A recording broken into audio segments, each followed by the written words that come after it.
Hey guys, I'm so glad that I can be here with you all, and I'm really excited to do Read Aloud with you on a daily basis.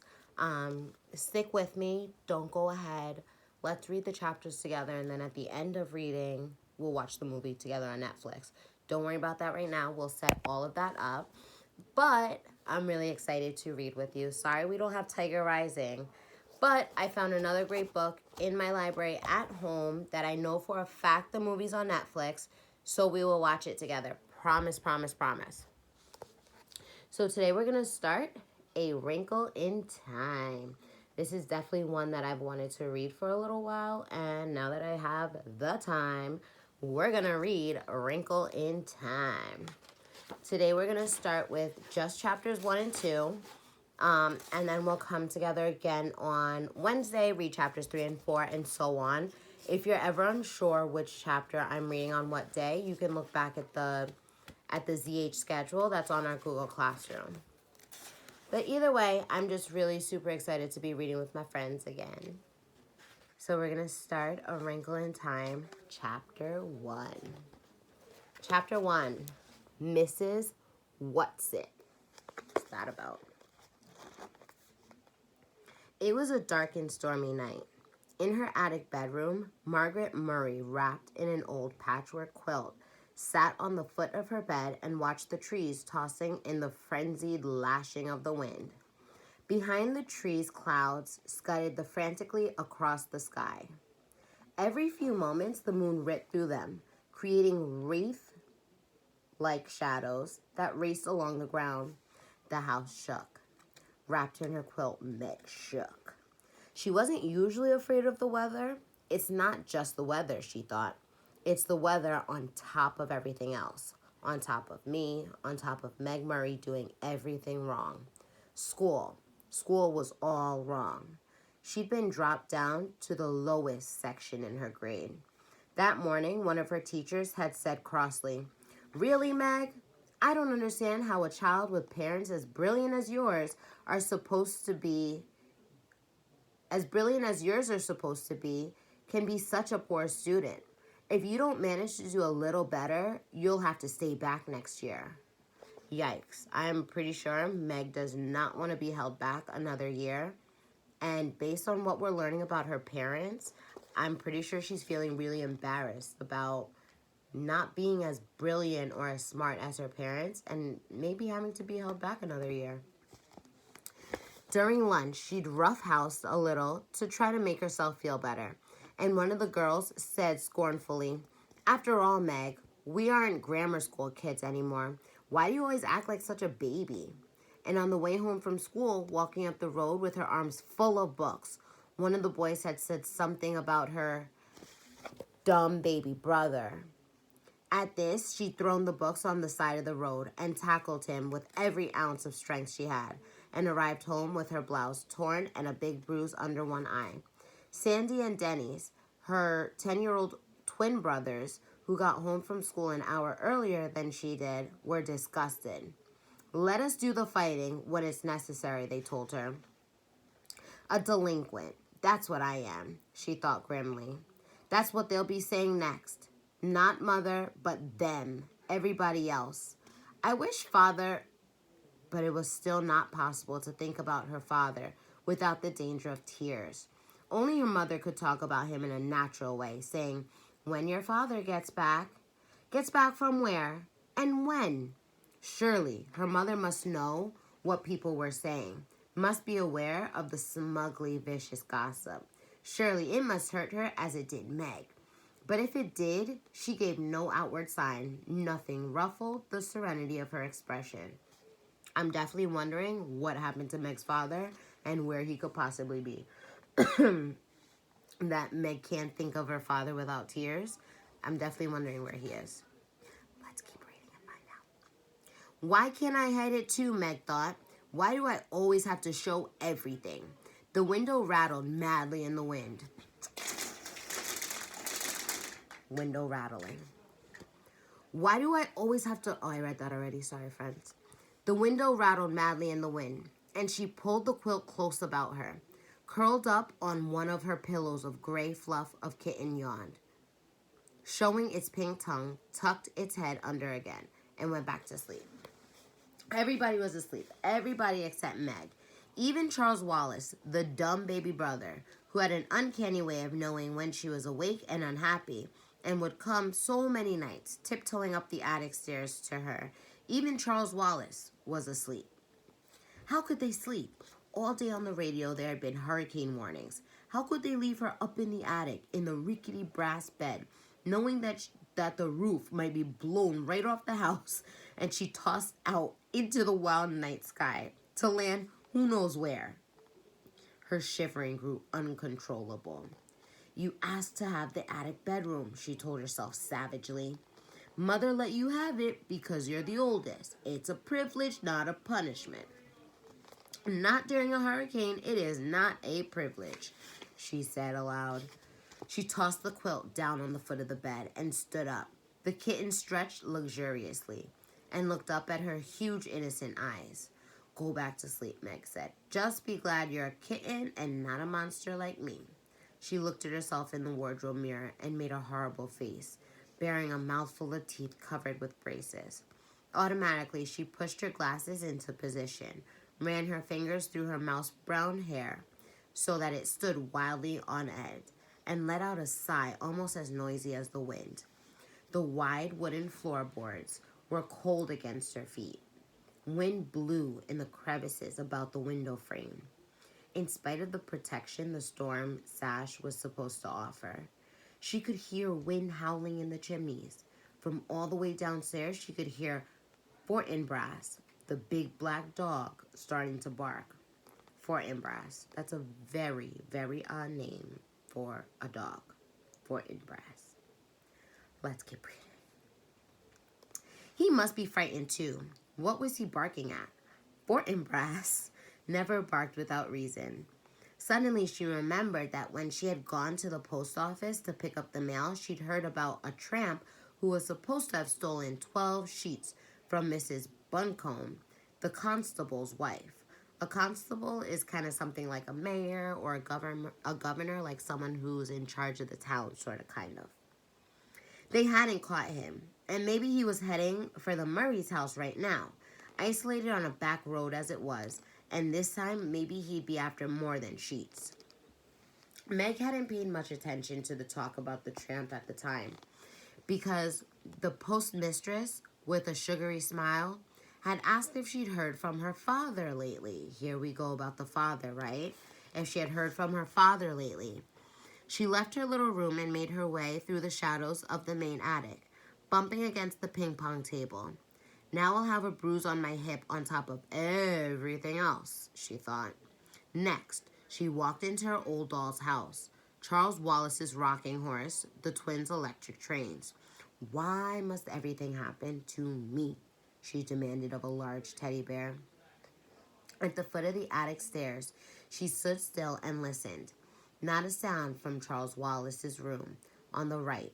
On the left, in her parents' room, not a rustle from her mother sleeping alone in the great double bed. She tiptoed down the hall and into the twins' room, pushing again at her glasses, as though they could help her to see better in the dark. Duh, glasses won't help you see better in the dark, my friend. Denny's was snoring. Sandy murmured something about baseball and subsided. The twins didn't have any problems. They weren't great students, but they weren't bad ones either. They were perfectly content with the successions of B's and occasional A or a C. They were strong and fast runners and good at games. And when cracks were made about anybody in the Murray family, they weren't made about Sandy and Dennis. She left the twins' room and went downstairs, avoiding the creaking seventh step. Fortinbras had stopped barking. It wasn't the tramp this time, then. Fort, okay, I like Fort better. Fort would go on barking if anybody was around. But suppose the tramp does come. Suppose he has a knife. Nobody lives near enough to hear if we screamed and screamed and screamed. Nobody'd care, anyhow. I'll make myself some cocoa, she decided. That'll cheer me up. And if the roof blows off, at least I won't go off with it. In the kitchen, a light was already on. and Charles Wallace was sitting at the table drinking milk and eating bread and jam. He looked very small and vulnerable, sitting there alone in the big old-fashioned kitchen. A blond little boy in faded blue, Mr. Denton, his feet swinging a good 6 inches above the floor. "Hi," he said cheerfully. "I've been waiting for you." From under the table, where he was lying at Charles Wallace's feet, hoping for a crumb or two, Fortinbras raised his slender, dark head in greeting to Meg, and his tail thumped against the floor. Fortinbras had arrived on their doorstep, a half-grown puppy, scrawny and abandoned one winter night. He was, Meg's father had decided, part Llewellyn setter and part greyhound, and he had a slender, dark beauty that was all his own. I'm guessing the Llewellyn setter and the greyhound are different types of dogs, and I know that a greyhound is really big, so I'm already starting to think about Fortinbras, again, a strange name for a dog, and I'm already starting to think about Fortinbras, and I'm visualizing in my head like what he might look like. In my mind, he looks like a dog that looks like maybe the size of a mini horse, because a greyhound is pretty big. And thinking about his name kind of matches Fortinbras. That sounds like a big dog name. That kind of matches the type of dog or like the size of the dog that he might be. Let's keep reading. "Why didn't you come up to the attic?" Meg asked her brother. Remember earlier in the story, we saw that Charles usually comes in to check on Meg. Here we go. "Why didn't you come up to the attic?" Meg asked her brother, speaking as though he were at least her own age. "I've been scared stiff." "Too windy up in the attic of yours," the little boy said. "I knew you'd be down. I put some milk on the stove for you. It ought to be hot by now." How did Charles Wallace always know about her? How could he always tell?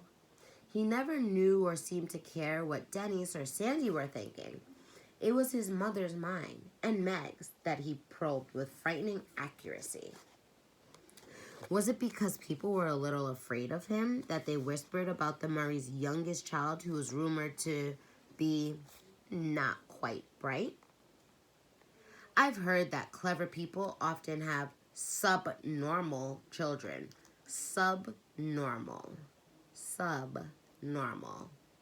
When I think about the words subnormal, I hear normal, sub, like a substitute. Not your regular teacher, but like maybe a secondary teacher. So if I think of subnormal, I'm thinking it's like less than normal. Maybe not like the normal, but like the substitute of normal. Let's keep reading.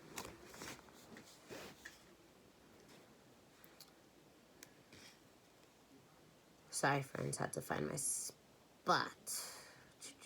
Here we go. The two boys seemed to be nice, regular children, but that unattractive girl and that baby boy certainly aren't all there. I'm sure they're talking about unattractive girl, maybe Meg, and the baby boy, probably Charles. It was true that Charles Wallace seldom spoke when anybody was around, so that many people thought he'd never learned to talk. And it was true that he hadn't talked at all until he was almost 4. Meg would turn white with fury when people looked at him and clucked, shaking their heads sadly. "Don't worry about Charles Wallace, Meg," her father had once told her. Meg remembered it very clearly because it was shortly before he went away. "There's nothing the matter with his mind. He just does things in his own way and in his own time. I don't want him to grow up to be dumb like me," Meg said. "Oh, my darling, you're not dumb," her father answered. "You're like Charles Wallace. Your development has to go at its own pace. It just doesn't happen to be the usual pace." "How do you know?" Meg demanded. "How do you know that I'm not dumb? Isn't it just because you love me?" "I love you, but that's not what tells me. Mother and I've given you a number of tests, you know." Yes, that was true. Meg had realized that some of the games her parents played with her were tests of some kind, and that there had been more for her and Charles Wallace than for the twins. IQ tests, you mean? Yeah, some of them. Is my IQ okay? More than okay. What is it? That I'm not going to tell you. But it assures me that both you and Charles Wallace will be able to do pretty much whatever you like when you grow up to yourselves. You just wait till Charles Wallace starts to talk. You'll see. How right he had been about that, though he himself had left before Charles Wallace began to speak. Suddenly, with none of the usual baby preliminaries, using entire sentences, how proud he would have been.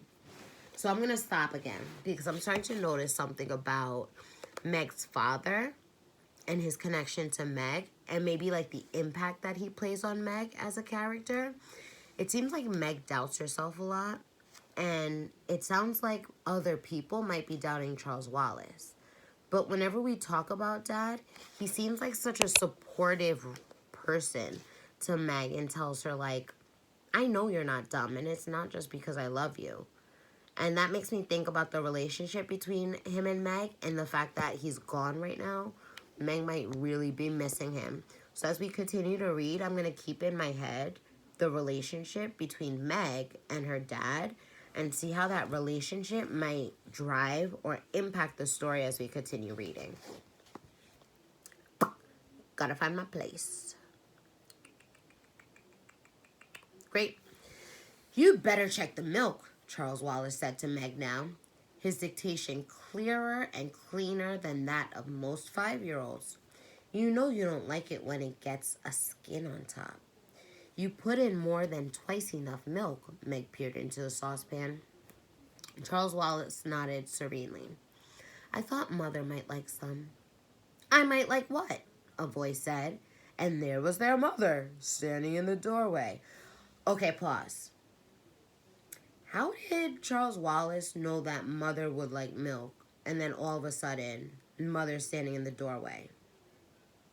Okay, remember back to what Dad said earlier about Charles Wallace? Okay, let's keep reading. Charles Wallace might be some kind of different or some kind of special, right? I'm not going to give it away, but let's keep going. I might like what? A voice said, and there was their mother standing in the doorway. Cocoa, Charles Wallace said. Would you like a liverwurst and cream cheese sandwich? Yeah. I'll be happy to make you one. That would be lovely, Mrs. Murray said. But I can make it myself if you're busy. No trouble at all. Charles Wallace slid down from his chair and trotted over to the refrigerator, his pajamaed feet patting softly as the kitten's. How about you, Meg? He asked. Sandwich?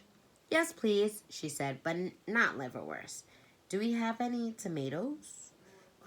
Charles Wallace peered into the crisper. One. All right if I use it on Meg, Mother? To what better use could it be put? Mrs. Murray smiled. But not so loud. Please, Charles. That is, unless you want the twins downstairs, too. Let's be exclusive, Charles Wallace said. That's my new word for the day. Impressive, isn't it? Let's all remember that Charles Wallace is 5 years old. Okay? This does not sound like the normal 5-year-old.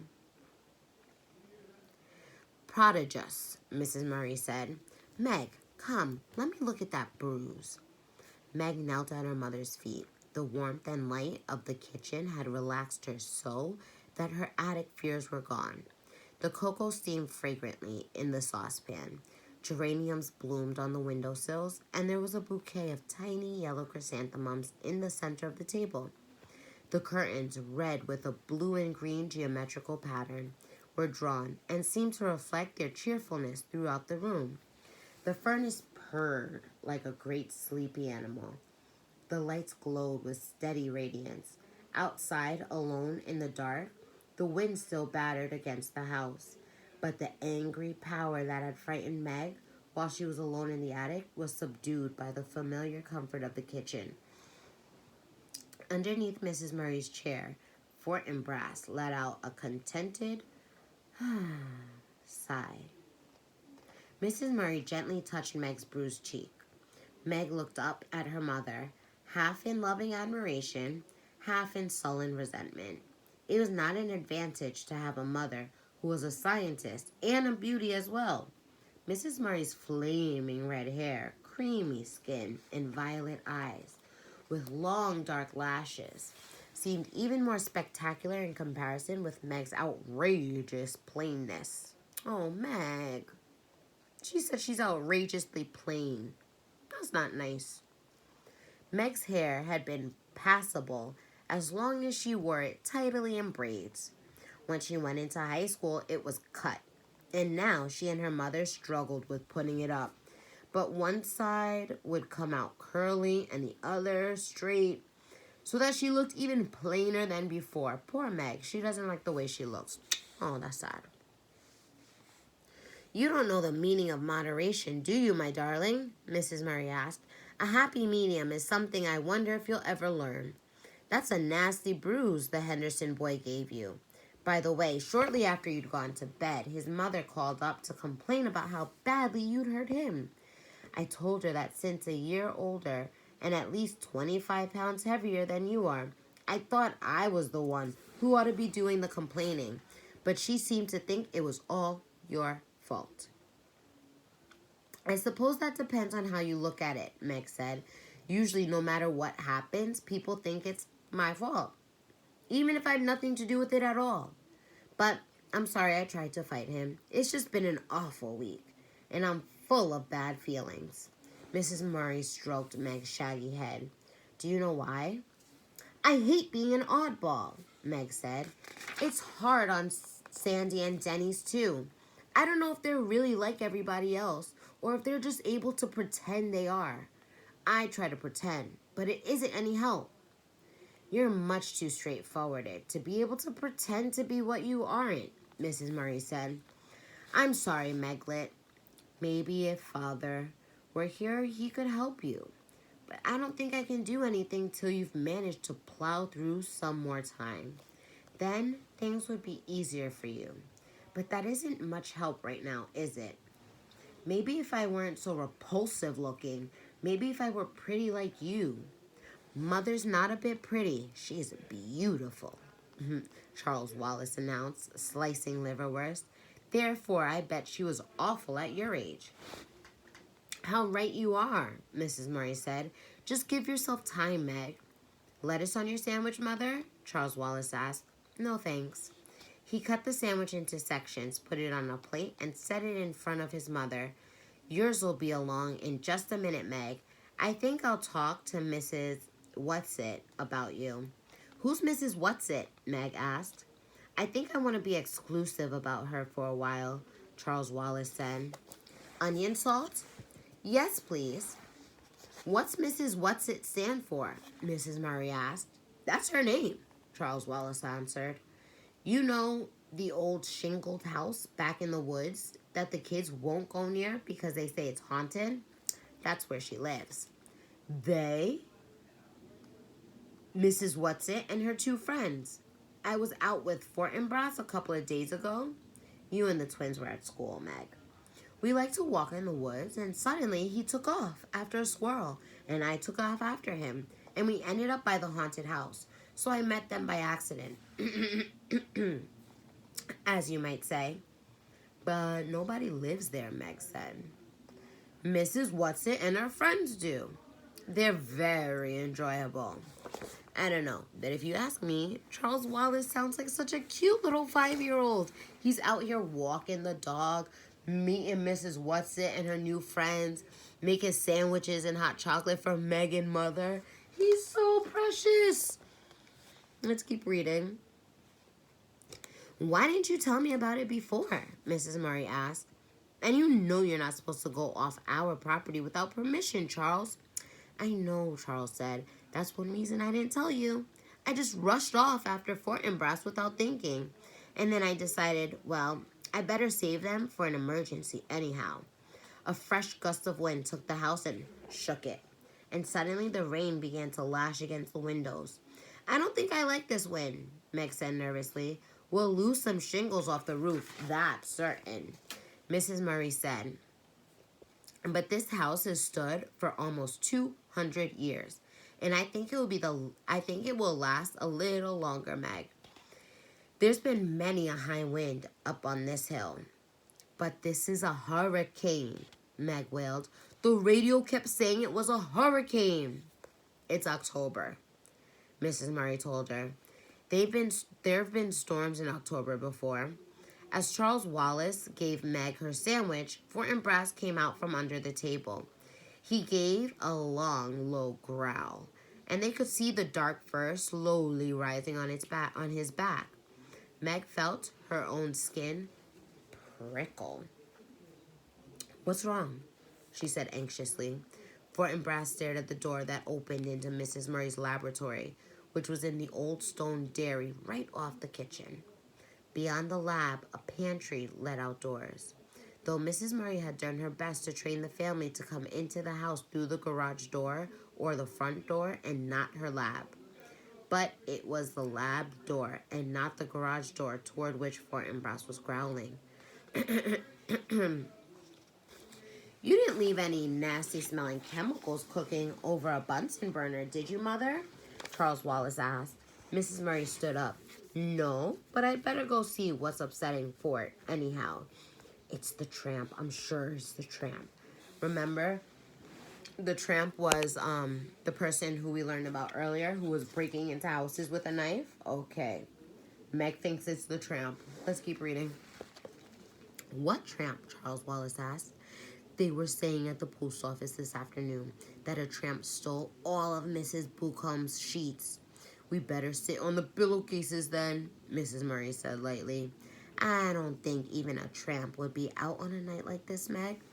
"But that's probably why he's out," Meg wailed, "trying to find a place not to be out. In which case I'll offer him the barn till morning." Mrs. Murray went briskly to the door. I'll go with you," Meg's voice said in a shrill. "No, Meg, you stay with Charles and eat your sandwich." "Eat?" Meg exclaimed as Mrs. Murray went out through the lab. "How does she expect me to eat?" "Mother can take care of herself," Charles said. "Physically, that is." But he sat in his father's chair at the table, and his legs kicked at the rungs. And Charles Wallace, unlike most small children, had the ability to sit still.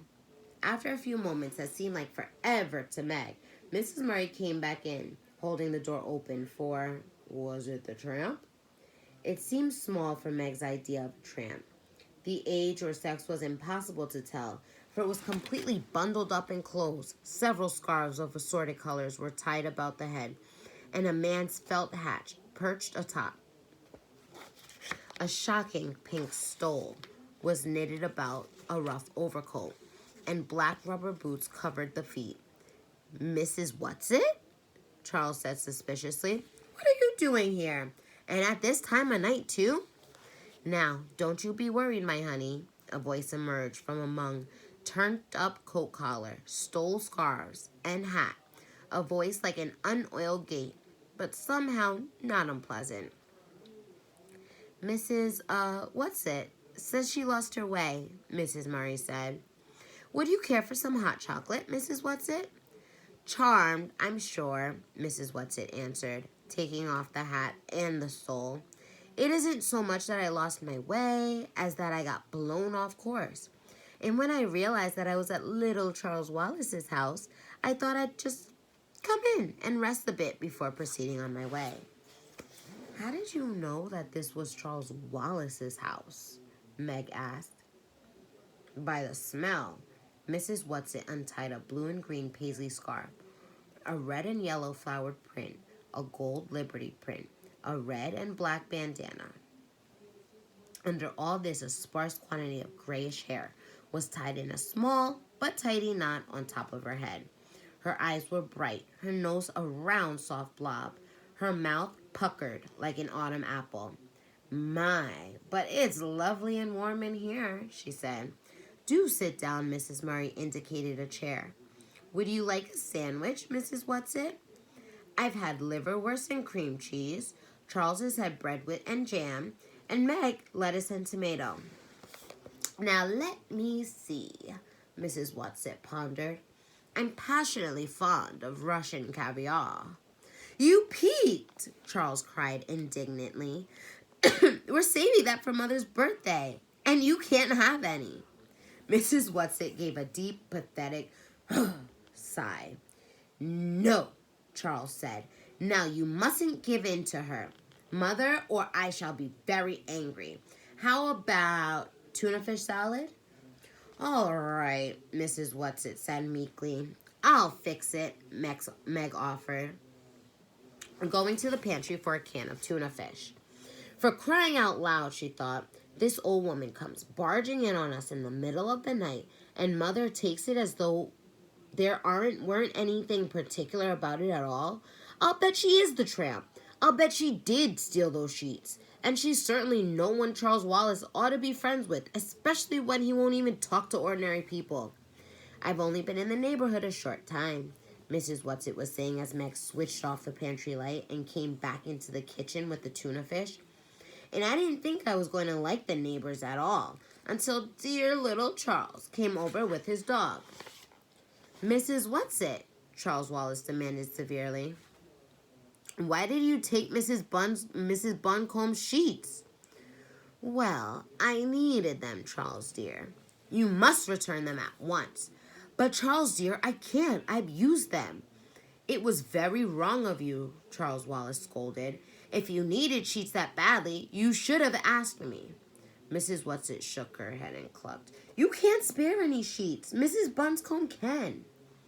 Meg cut up some celery and mixed it with the tuna. After a moment's hesitation, she opened the refrigerator door and brought out a jar of little sweet pickles. I love little sweet pickles. Though why I'm doing it for her, I don't know, she thought as she cut them up. I don't trust her one bit. Tell your sister I'm all right, Mrs. Whatsit said to Charles. Tell her my intentions are good. The road to hell is paved with good intentions, Charles intoned. My, but isn't he cunning? Mrs. Whatsit beamed at him fondly.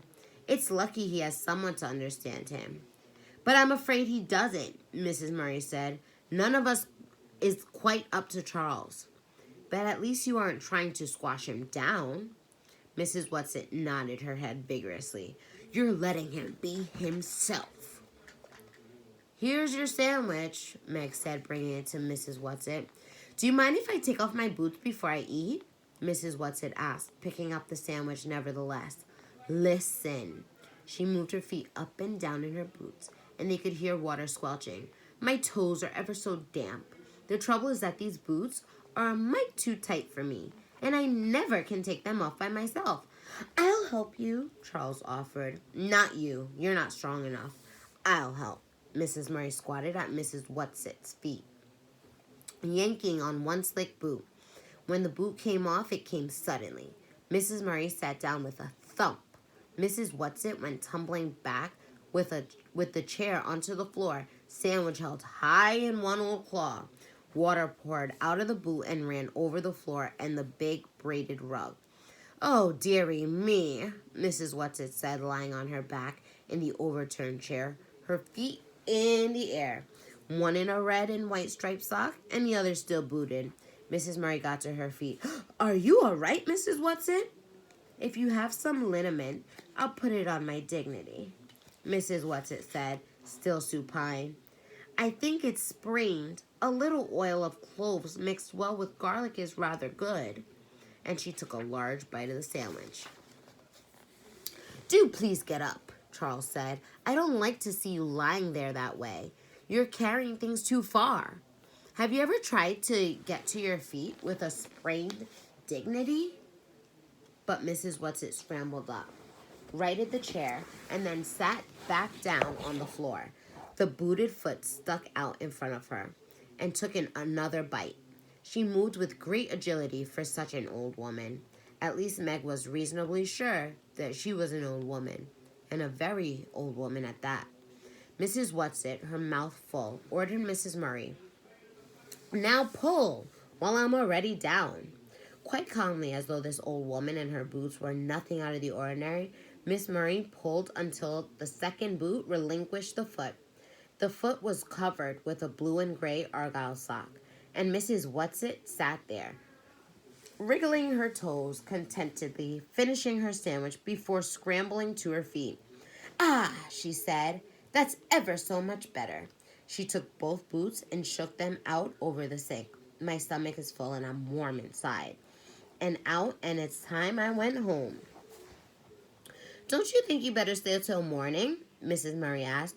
"Oh, thank you, dearie, but there's so much to do. I just can't waste time sitting around frivoling."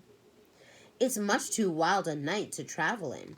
Wild nights are my glory," Mrs. Whatsit said. "I just got caught in a downdraft and blown off course." "Well, at least till your socks are dry. Wet socks don't bother me. I just didn't like the water squishing around in my boot. Now, don't worry about me, lamb." Lamb was not a word one would ordinarily think of calling Mrs. Murray. "I shall just sit down for a moment and pop on my boots, and then I'll be on my way. Speaking of ways, pet, by the way, there is such a thing as a tesseract." Mrs. Murray went very white, with one hand reached backward and clutched at a chair for support. Her voice tumbled. "What did you say?" Mrs. Whatsit tugged at her second boot. "I said," she grunted, shoving her foot down in, "that there is, shove, such a thing, shove, as a tesseract." Her foot went down into the boot, and grabbing shawl, scarves, and hat, she hustled out the door. Mrs. Murray stayed very still, making no moves to help the old woman. As the door opened, Fort and Brass streaked in, panting, wet and shiny as a seal. He looked at Mrs. Murray and whined. The door slammed. "Mother, what's the matter?" Meg cried. "What did she say? What is it?" "The tesseract," Mrs. Murray whispered. What did she mean? What could she have known? And that, my friends, is the end of chapter 1. Now, I myself am wondering, what is the Tesseract? Why did it make Mrs. Murray go quiet? And is there any connection between the Tesseract and baby Meg's dad?